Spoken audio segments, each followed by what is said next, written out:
Out of all the characters in Undertale, Sans overshadows the rest. The memes, the fanworks, the Smash Bros. Mii skin, and the pervasive impact of Megalovania all speak for themselves. Yet, for as popular as Sans is, his characterization has been exaggerated to hell and back, and the real core of his character lost to the hype of his boss battle and the endless ocean of fanworks inspired by it. People know what Sans is, but who he is has been obscured with time, along with why he works. So let's take a step back, forget the fanworks, forget the memes. We're sticking strictly to Undertale, Deltarune, and any offshoot material written by Toby Fox, such as the first anniversary Q&A, the alarm clock dialogue, and other extras such as the casino and the Xbox release. So with that said, let's start from the very beginning. Sans's first notable appearances were in promotional materials for Undertale's Kickstarter, as well as the dialogue at the end of the demo. These early materials establish Sans as a laid-back guy who enjoys making playful jabs at his brother's expense and cracking bad jokes. However, while Sans does poke at his brother with a little playful ribbing, even in the demo he looks out for Papyrus's interests, asking you to play the full game so you can see Papyrus's cool outfit. And I think this little bit of early material really sets the stage for Sans as a character, at least as far as his more easygoing surface traits go. This actually makes for a fascinating contrast to his first in-game appearance. Starting off as a spooky silhouette, the game builds the tension with atmospheric ambience and echoing footsteps. A branch snaps, the snow crunches as Sans makes his approach, only to lead to his goofy theme song, matched with an equally goofy voice blip sampled from Patrick Star. Maybe it's the way you're dressed. How Sans interacts with you will differ depending on a few factors. If it's your first playthrough and you aren't doing the murder run, you get his typical spiel. The whoopee cushion in the hand trick continues as planned, and he establishes his job as he's supposed to watch out for humans, yet doesn't have the motivation to do so. It's solid foreshadowing for the Hotland date, where it reveals that the reason he took such a passive approach was due to a promised tutorial. For now, though, it just adds to his vibes as a lazy slacker. It's also worth noting that this dialogue changes if this is a second run, with Frisk turning around and Sans noticing the lack of surprise at his antics, as if they'd heard it before. This is the first of many dialogue variations he has based on reload antics, though contrary to popular belief, Sans does not have reset-proof memory like Flowey. He's just really good at reading people, and he even gets back to his usual spiel before long. Through these interactions, Sans does poke a little fun at his brother, whether it's the poor construction of the bars or his deep desire to capture humans. But it's overall a very friendly, playful interaction, even though Frisk is by all accounts a stranger. In more normal runs, he urges you to play along, tries to frame everything in a positive light. While he annoys Papyrus with bad puns and presumed laziness, it's immediately clear that he thinks the world of his brother and is really just trying to motivate him. He sees this human as an opportunity to bring some joy into Papyrus's life, and he's perceptive enough to see through Papyrus's bombastic demeanor and recognizes his brother's pervasive loneliness and insecurities. And throughout Snowdin Forest, he remains very good-natured. Even his teasing can be seen as a way to push Papyrus and bring out the best in him. He also keeps appearing throughout Snowdin, claiming to keep an eye out for you, and this establishes Sans' tendency to just follow Frisk around through Undertale's world. It's more excellent foreshadowing to that big reveal in Hotland. Sans anticipates a fight with his brother throughout all of Snowdin, and he tries to teach you how to prepare for it, even if it's with goofy stop-sign metaphors. His little pranks like teleporting across the gift trot room, coupled with his tendency to walk off in the wrong direction, also set up that he has some strange abilities, though it's mostly played for laughs. And that's the key thing with Sans in normal first-time runs. There's tiny teases at a greater mystery, but on the whole he's part of a comedic duo. Such a stand-up, positive presence that everyone seems to know his name and eagerly anticipates his visits to Grillby's. While he and his brother only showed up somewhat recently, according to the Snowdin shopkeeper QC, they've made quite a splash. And there's even a comic from one of the newsletters that goes into greater depth about this. According to this comic, Sans once showed up like he was a regular, asking for the usual. This comic also establishes that Grilby and Sans have a friendly rapport, despite Sans always putting orders on his tab. Sometimes he even helps at the bar, covering for Grilby. This ties in quite well with Sans working odd jobs throughout the game, as you also see him manning multiple different sentry stands from Snowdin through Hotland, as well as doing stand-up at the MPT resort. Spare Papyrus and you get more mysterious teases towards Sans thanks to the psychedelic light show going on under his door, which, with Deltarune in mind, hits quite a bit differently. After all, it bears a striking resemblance to the warp doors in the Dark World. As of yet, we don't have any real explanation for the similarity, but I've covered one of the bigger theories about this, which I'll link up top and in the description. Other things of note are Sans' tendency to leave socks on the floor and engage in silly arguments and sticky note trolling. Papyrus describes Sans as trying to make sugary, egg-free quiches, which is most likely a butterscotch cinnamon pie given his connection with Toriel. This is further reaffirmed by a phone call conversation later where Papyrus describes Sans as buying snail-shaped pasta, which can be further connected to Toriel and her love of snails. His pranking goes beyond socks on the floor, however, by somehow fitting joke books inside of quantum physics books, which is one of the earliest hints at Sans' scientific interests. And of course, we can't forget Sans plaguing his brother's life with incidental music, busting out the trombone from within his room just long enough to be a little stinker. But really, I'd say that besides that tease at Sans' room and the locked door being so enticing, our first real look at a more introspective side of Sans comes during the Grillby's hangout. Sure, it starts out with more of Sans' trademark humor, from either pranking Frisk with a whoopee cushion and making ketchup ooze all over their food, or drinking it straight from the bottle and then scratching his butt. But the conversation soon shifts to his brother, and we reach an interesting dialogue fork. Most players will probably tell Sans that Papyrus is cool, and get the adorable dialogue about his battle body. However, if you say that Papyrus is uncool, Sans instead reveals that Papyrus pushed him to get to that sentry position out of a desire to motivate him, and states that while it's nice that Papyrus thinks he's lazy, it couldn't be further from the truth. This tucked-away negative foreshadowing once again adds to Sans' mysterious feeling, even if he soon jumps back into talking about his brother's escapades. But the real showstopper in this scene is when Sans shifts the subject to a talking flower and premonition plays. Not only is the atmosphere striking, with the spotlight shining over Sans and Frisk while the rest of Grillby's freezes up, but while at first the yellow text suggests he'll be talking about Flowey, Sans shifts gears to Waterfall's echo flowers. Yet the way he describes this flower's interactions with Papyrus makes it all too clear that this is, in fact, Flowey, and though Sans downplays what's happening, he urges you to keep an eye out. And I think this is one thing about Sans that often gets misconstrued. He cares about his brother, looks out for him, but isn't a helicopter sibling. He has immense faith in Papyrus, is his number one hype man, and cares so much that if you kill Papyrus, he disappears for the entire game until the last corridor, taking his music with him from every area it would otherwise play. Except in one sole exception, Sharon's battle, where instead of giving out tickets made of toilet paper, he watches with his hood up. Watches, but doesn't act. So it's not that Sans doesn't care about his brother's death, or that he turns into a sobbing mess. The truth is that Sans hides these feelings behind a cold, controlled front, which becomes all the more apparent if you do a neutral run with Papyrus killed. Because with neutral runs, his judgment typically has him ask you to look inside yourself, and as long as you feel confident in what you did, that's all that matters. However, if you did kill his brother, his eyes go dark, and either accuses you of being a dirty brother killer, or coldly asks you why you killed Papyrus, if you say you did the right thing. I'll have more to say regarding Papyrus' death when I get to the neutral ending characterization, but with the stage set, let's move on to the lands beyond Snowdin. For most of the game after Snowdin, Sans plays a very passive role. You'd be forgiven for mistaking him as a gag character with how he keeps popping up in silly situations, like covering a telescope with pink paint as part of a prank and falling asleep at his sentry station during the final Undyne chase. Sometimes he'll interject during calls with Papyrus just to tease and troll his brother some more. Though if you call outside the laboratory, he hints that there may be dogs inside the lab. And that's interesting, because it shows that Sans is aware of what's going on with the True Lab. But if you haven't yet experienced True Lab, you won't get the full context. This and a bit of the banter in the post-Pacifist epilogue hinted a friendship between Sans and Alphys, though it's never fully explored in depth. But that mystery, if anything, only adds to the intrigue, given Sans and Alphys' shared scientific interests, which Papyrus first teases at during some of the phone calls. Phone calls where he not only mentions that Sans loves science and science fiction, but that Sans never tells anyone anything about himself. And this is very consistent with his character, as he mostly talks about his brother. This phone call calls to attention how little we truly know about Sans that isn't his brother, his alleged laziness, or his overall comedic tendencies. In fact, I think it's rather noteworthy that the only time Sans truly and honestly opens up about himself in the neutral and pacifist runs is at the MTT resort. So, there's a few things to unpack here. First, there's the meaning between Sans and Toriel. First of all, it's incredibly sweet how Sans forms such a genuine connection with someone through a closed door. Something as simple as knock-knock jokes and making other people laugh. It goes to show that at his core, Sans is someone who wants to make others feel good. He can be a genuinely kind person, which is why it bothers me when he's portrayed as distantly apathetic, when in reality it's not that simple. Sure, Sans hates keeping promises. I think on some level he wants to distance himself, especially when you take into account that he's trailing an anomaly that can rewind time at its whims. Yet despite himself, he still keeps that promise. Despite himself, he doesn't lift a finger even when you kill innocent monsters. He'll still open up about this if the only enemy you've spared is Papyrus. But what else I find fascinating here is the way Sans talks about how he can relate to Frisk's desire to go home.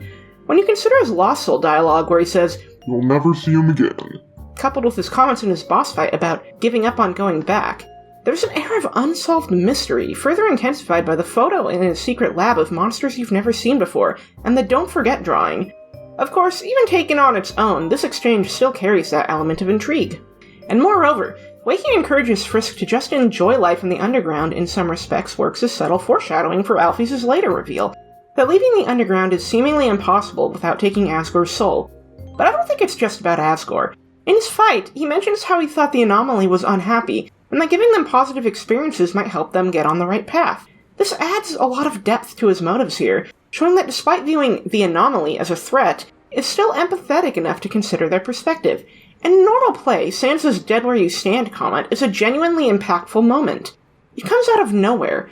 This simple edit of blacking his eyes out makes it just so chilling, especially when the music screeches to a halt. And this is essentially the essence of Sans. His comedic moments being so prevalent are what makes little scenes like this so powerful, because you see something beyond his goofy smile, and it sits with you.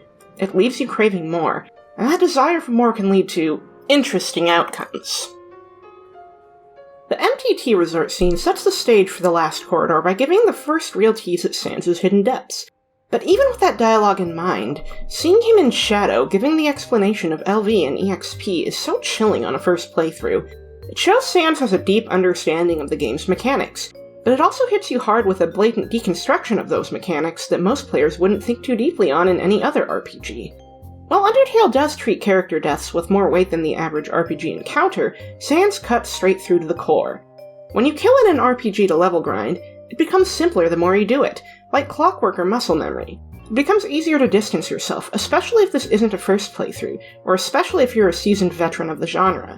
If this is a blind run, and you haven't really thought about the consequences by now, this may be where it finally clicks, if Flowey's End of Ruin speech and Undyne's monologues didn't do the trick.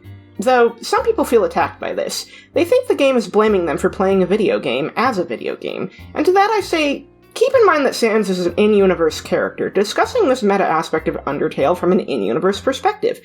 Undertale treats the act of defeating enemies like killing people in that world, and so Sans judges you accordingly. Though what's interesting is the lack of specificity in the neutral judgments, other than the aforementioned papyrus examples. Unless you reload the game, you won't get unique judgments for your love.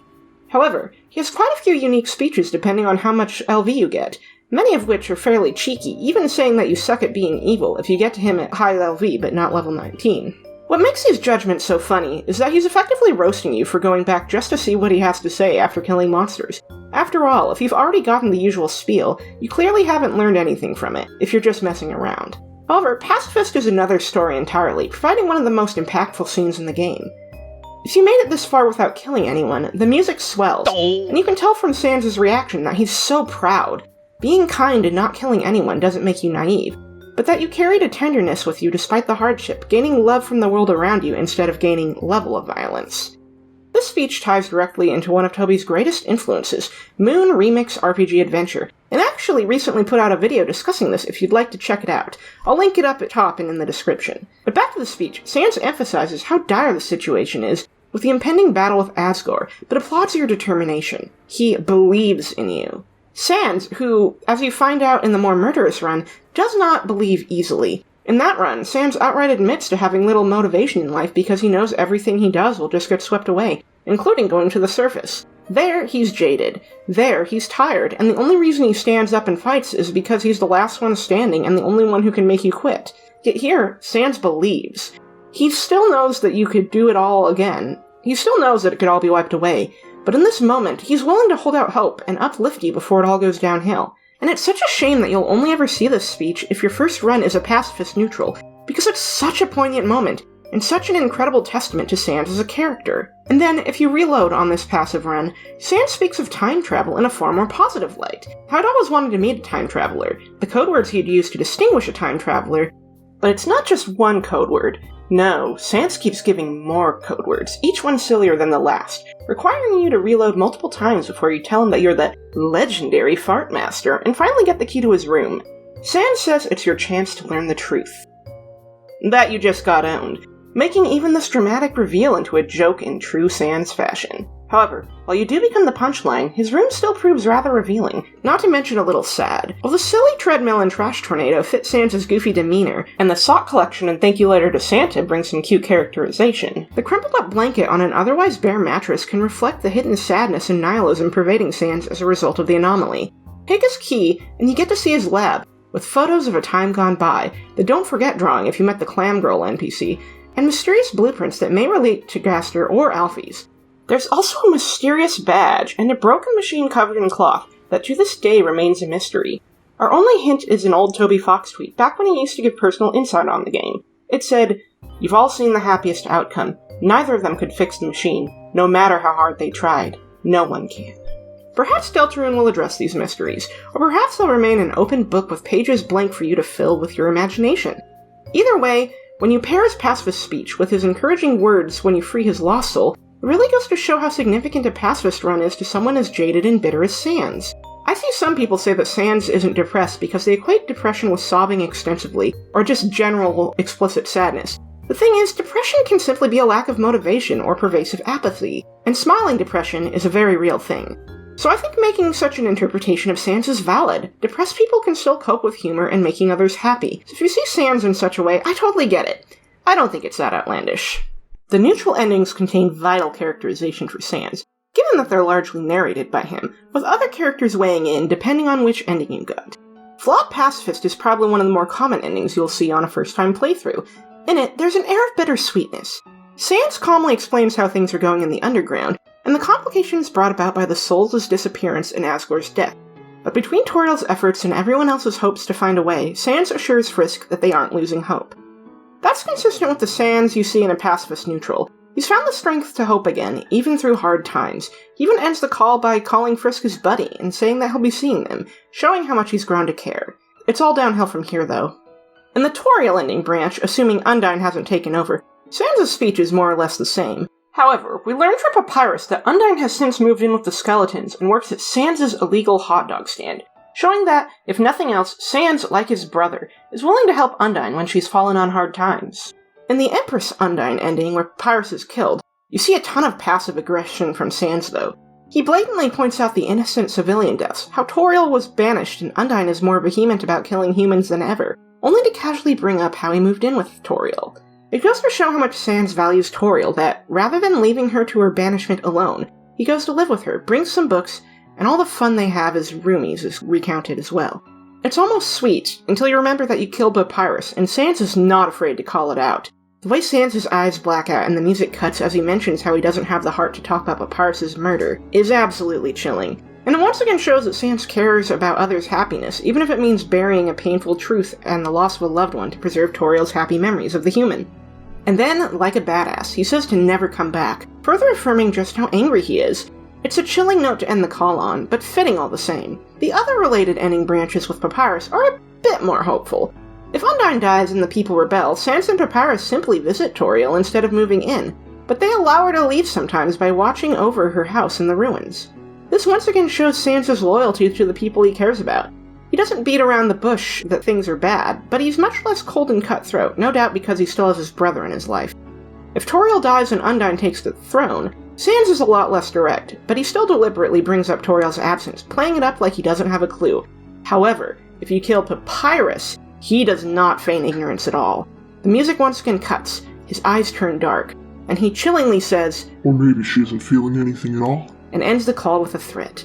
What this shows, above all else, is how Sans is willing to restrain himself for his brother's sake, because Papyrus still cares. But when it's just him, and he doesn't have to pull punches, he does not mess around. Interestingly, the Mettaton ending branch doesn't follow up on this trend. In both endings, Sans simply becomes Mettaton's agent, and even if Papyrus dies, his dialogue doesn't really change. The difference is that in one ending, Papyrus is still alive and well, working alongside his idol and his brother, though in both cases, the skeletons are fairly aware of the disturbing dystopia they now find themselves in.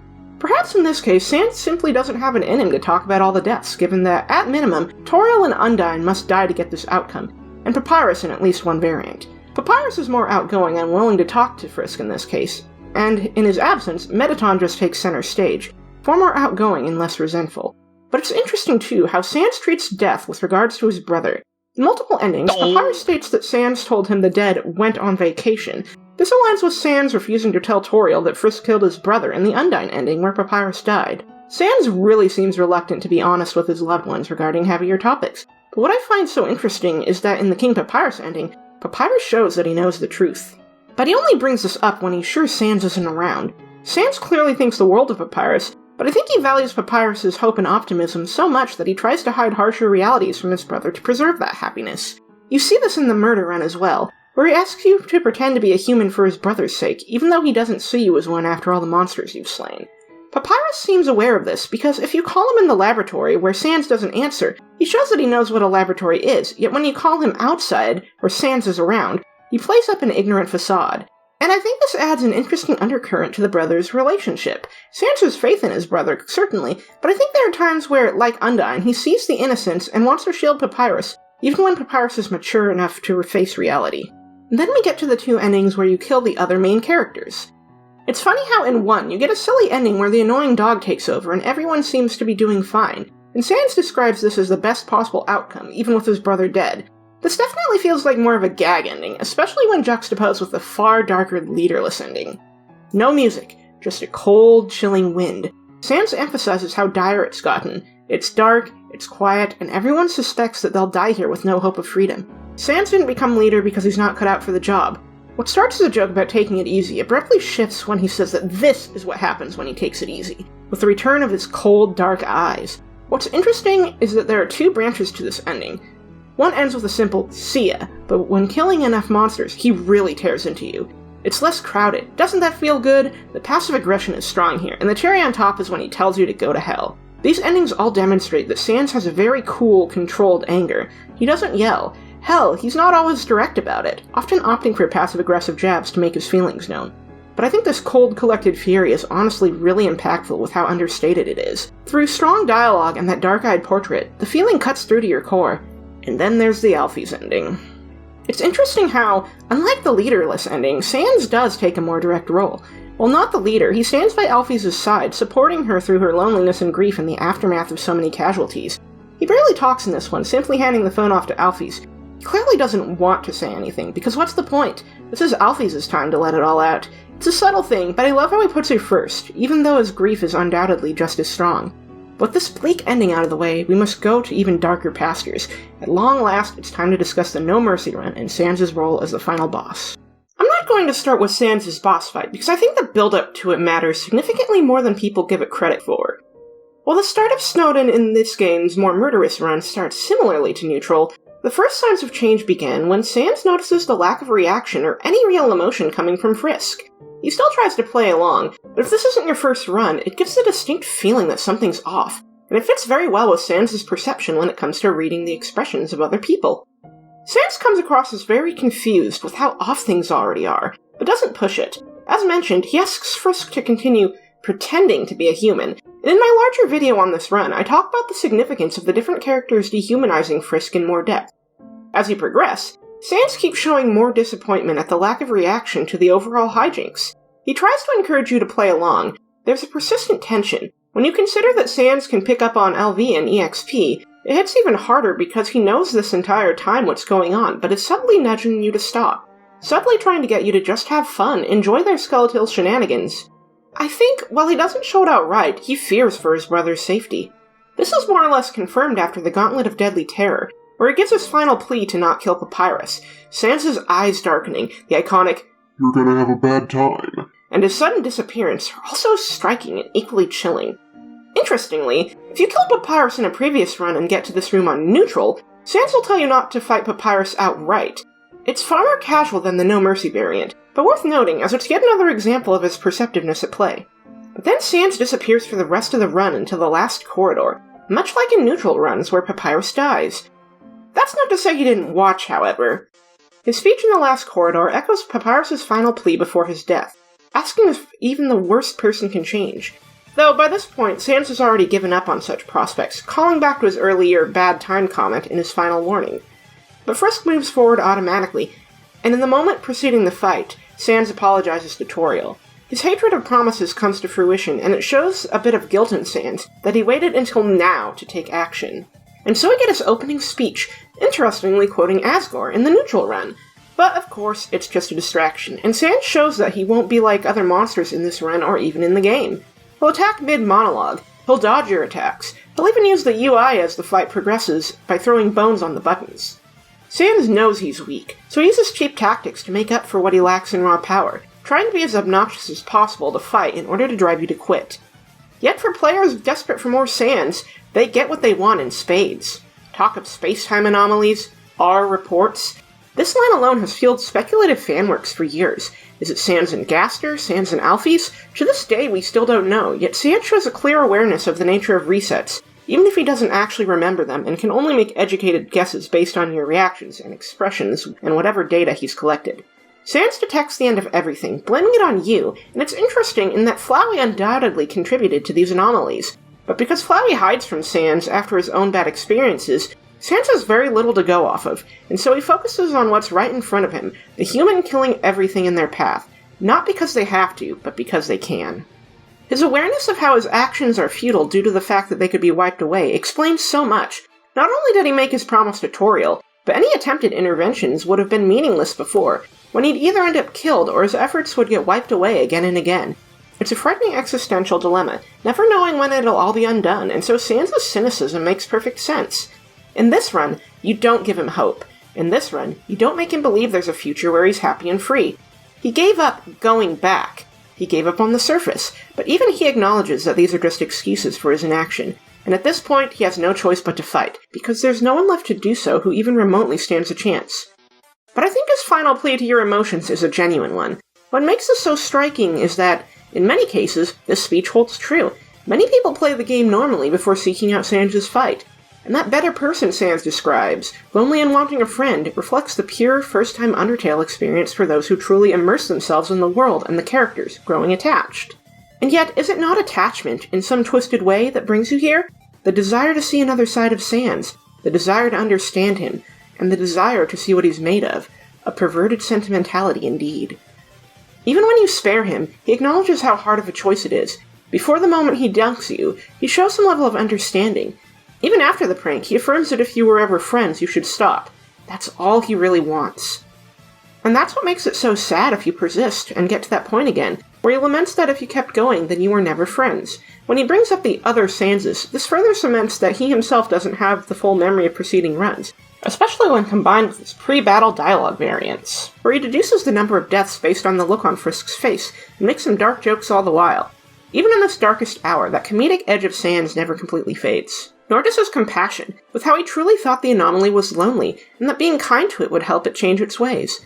Between his promise to Toriel, his fear of his actions not mattering, and this faint glimmer of hope, it contextualizes Sans' overall passivity in the rest of the game, and why he brings along jokes and humor.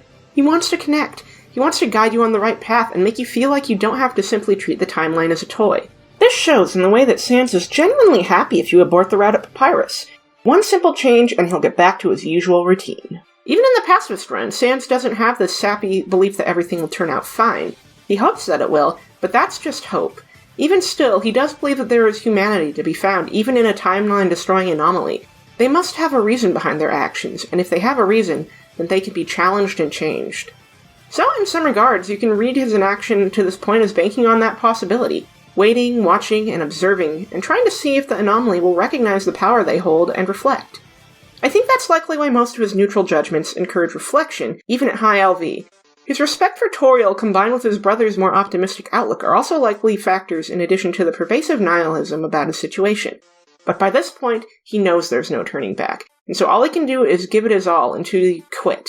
If you quit, but he'll keep throwing everything he can to make that a reality, until he's worn out and all he can do is never end his turn, and even then he passes out.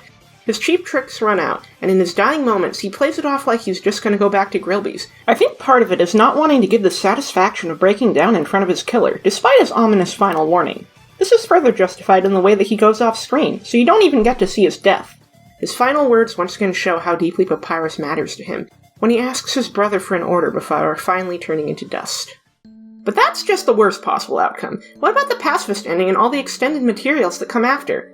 First and foremost, we see Sans and Toriel's friendship in full force. Between their adorable meeting during the reunion scene, where Toriel shares a joke and Papyrus must suffer more horrible puns, and the absolutely charming text messages that Sans and Toriel exchange through the epilogue backtrack. You get gems like Sans taking Toriel's phone and making silly jokes at her expense, only for Toriel to do the same with Sans. Even though this is their first time being together in person, the fact that they organically play off each other like this, having fun and trolling at each other's expense, really encapsulates the strength of their connection and just how much joy their meeting has brought. One huge moment in the reunion scene comes during the Don't Give Up section, where Sans acts genuinely surprised that you haven't beaten Flowey yet, showing how far he's come and how sincerely he believes in Frisk at this point. The same holds true when you save his lost soul, and he genuinely roots for your victory. It's a very triumphant turn for his character that becomes downright tragic if you follow this run with another playthrough. Another highlight in the epilogue is how Sans and Alphys jinx each other, with Alphys predicting Sans' joke ahead of time. It's a subtle thing, as the two have so few on-screen interactions, but for as brief as it is, it's such an organic behavior between friends and shows just how close the two nerds really are.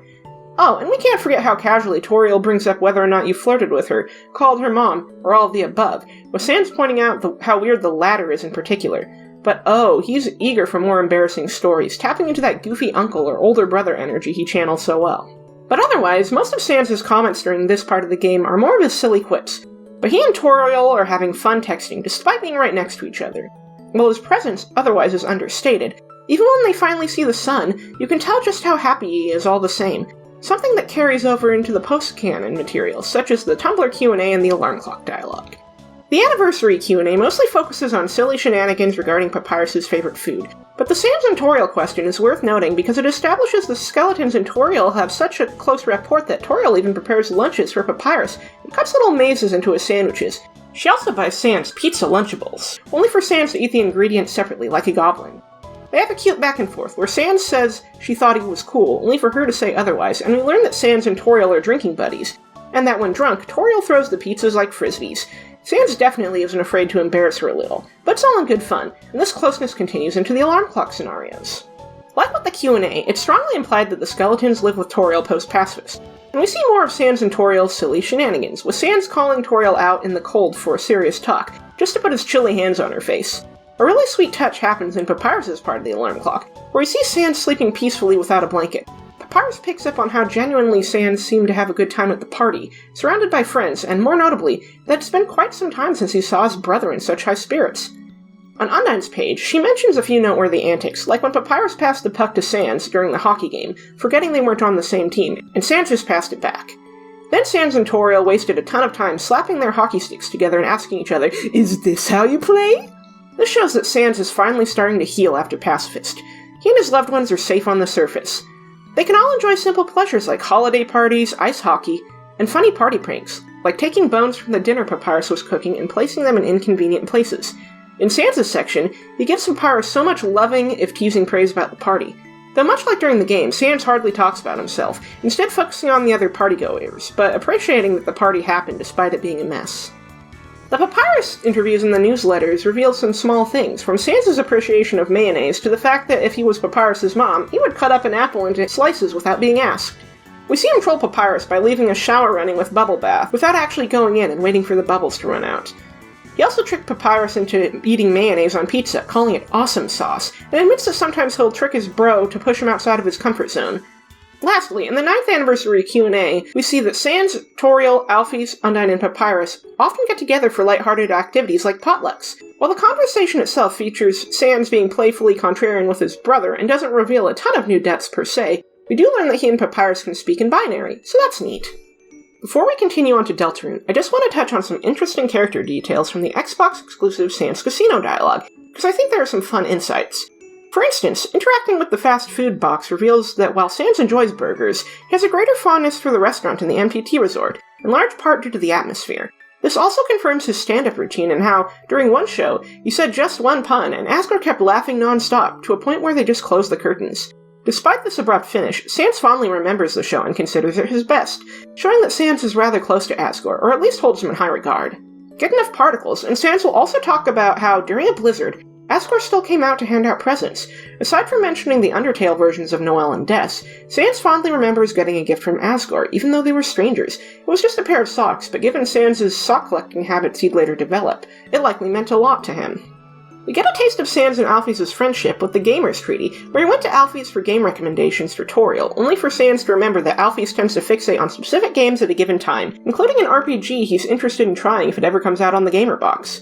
It's not that surprising for Sans to have an interest in video games, especially with his other nerdy hobbies, like science, but it's still fun to see his friendship with Alphys, and how it connects to his desire to introduce Toriel to new things. Plus, we find out with the energy drink how Sans is fully aware of Alphys' habit of downing the stuff while collecting scrap metal for her inventions. It's even possible that she used these cans in Mettaton's construction, suggesting that Sans and Alphys go back to before her royal scientist days. It's a bit unclear, since a lot of Undertale's timeline is up in the air, including when exactly the skeletons arrived. At the very least, Sans knows her well enough to be in on the Amalgamate's existence, and his Gaster blasters directly connect him to Alphys' predecessor. Interact with the dog statue, and Sans jokes about how unhealthy fried food is, and to not trust anyone who offers it to you. Ironic, given his hot dog stand. As a follow-up to the poker table being too tall to play, he'll later add a stretched-out JPEG silhouette of himself as a sign, after joking about being the tallest person around. At Low Particles, Sans comments on how after the annoying dog tears through the house, Papyrus accuses him of shedding. This also ties into Papyrus' other weird remark in a phone call, where he states that Sans emits slime. Whether or not that's true is unclear, but at the very least, Papyrus seems to blame Sans for a lot of the messes in their lives. Sans also recounts how ecstatic Papyrus gets during the snow, despite how mundane it is, and how even when Sans reminds his brother, Papyrus is already outside, making buff snowmen. It's a cute glimpse into their more mundane lives outside the main story of the game. Apparently, Sans also likes to attend MTT's gaming shows, in no small part due to the comedy of him modding himself to replace the main characters, while the animations stay the same. Thus, you get Mettaton rigged to Yoshi's animations, long tongue and all.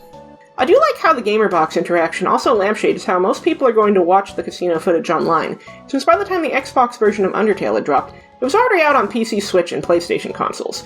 It also fits with Sans' character to just do that when it comes to exclusive content.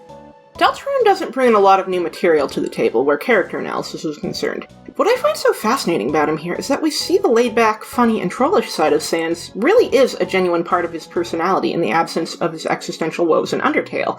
Granted, it's possible that Deltarune Sans harbors a similar dark secret. After all, there's the aforementioned theory that Sans and Papyrus came from Deltarune's world, and while my earlier videos discussed this theory in more depth, it would explain several ambiguities regarding Sans' character.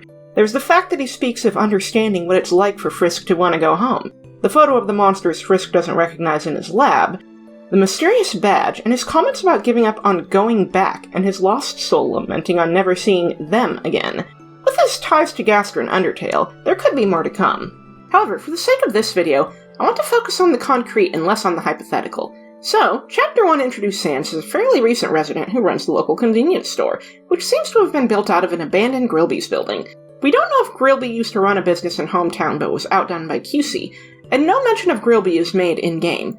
What we do learn is that Sans remains this chill, easygoing, and upbeat guy who's not afraid of cracking jokes and trolling. For instance, he grants Chris a phone number for the Hotline for Idiot Babies, which leads to different pranks depending on the responses you choose. There's also the often memed befriended your mother comment, which he plays perfectly straight, revealing how he and Toriel have a friendly rapport since she started shopping at his store, even telling him about Chris.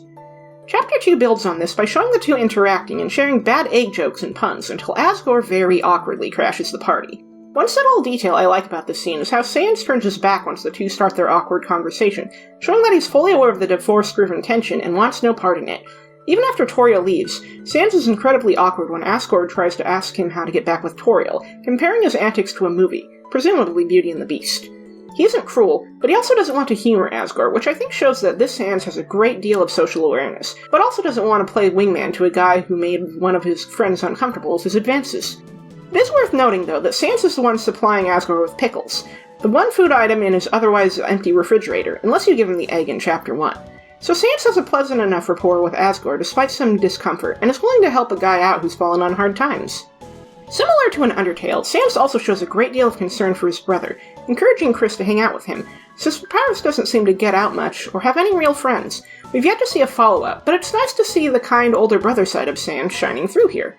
His love of pranks also extends to Susie in Chapter 2, where he trolls her hard when she tries to ask for the boss, then the cashier, by Sans joking about being a janitor, how he can't pay for other employees on a janitor's salary, and just generally ruffling her feathers. When she takes note of the jerky and peanuts in the candy section, he continues to grill her by messing with her with his legume comment. It's all good-natured ribbing, though, and never dips into the malicious. Thus far, he and Alphys aren't especially close, and he seems to find her a rather oddball customer with a flair for the dramatic. The impression I get with Sans here compared to Undertale is that he isn't quite somebody that everyone knows yet, but he's likable enough and fairly approachable. Whether or not he has any greater relevance to the story, whether it's the Dark World narrative or the hometown story, remains to be seen. But with the Dreamers being so integral to the Light World story, Sans' closeness to Toriel, and the unresolved hook with Papyrus, I suspect we'll learn more about this goofy skeleton in some capacity. As one final bit of Deltarune trivia, someone brought to my attention that Sans' theme was originally conceived as a track for Deltarune's earlier iteration, originally titled Muscles. This places it alongside Bone Trousel and Heartache as tracks that were repurposed for Undertale. I think a big part of the reason Sans is so misunderstood is because it's easy in fan art or fan comics to focus on really big, memorable character traits, but the impact of Sans' battle and the hype surrounding it's led to this gradual flanderization, both toward his more serious and tragic elements, and in the opposite extreme, treating him as apathetic or solely the funny joke guy, when the truth is that both sides of Sans are pivotal aspects of his character. Serious Sans works because it's so seldom seen, because your first impression is this fun, lighthearted character, rare glimmers of something more draw you in and keep you guessing. So while Sans isn't my favorite character Toby Fox has created, I still think he's an important one, and that while, yes, he overshadows many great characters and has led to oversaturation in fanworks, it also makes perfect sense. Overrated is an annoying term because it's so often used to put something down that people genuinely love. Popularity is often the result of something resonated with an audience, and passionate audiences tend to get really loud about the things they love, which can be grating to those who are less enthused. I just think that sometimes it's worth stepping back and remembering the source material, because after nearly a decade it can be easy to forget where we started. But please feel free to give your thoughts in the comments. If there's a specific character you'd like to see in a video in the future, let me know. Also, please consider checking out my other videos, such as my recent Leitmotif video series, covering a wide range of games series including Toby Fox's games and many more. I'll link the playlist in the end screen, along with my recent video on one of the more obscure sources of inspiration for Undertale, Moon Remix RPG Adventure. I've got some fun video projects cooking in the future, including one on meta-narrative in the fourth wall in video games, and a long-term plan for a Goro Akechi analysis for any Persona fans. Before that, I'm looking to do a smaller video on Maruki, as there are aspects of his character that are woefully overlooked. Both will take a bit more time in the oven though, so the best way to get up to date and support me is on Patreon. You'll also get access to scripts, video drafts, concept art for various projects, and more. To everyone who made it this far, thanks so much for watching, and have a fantastic day.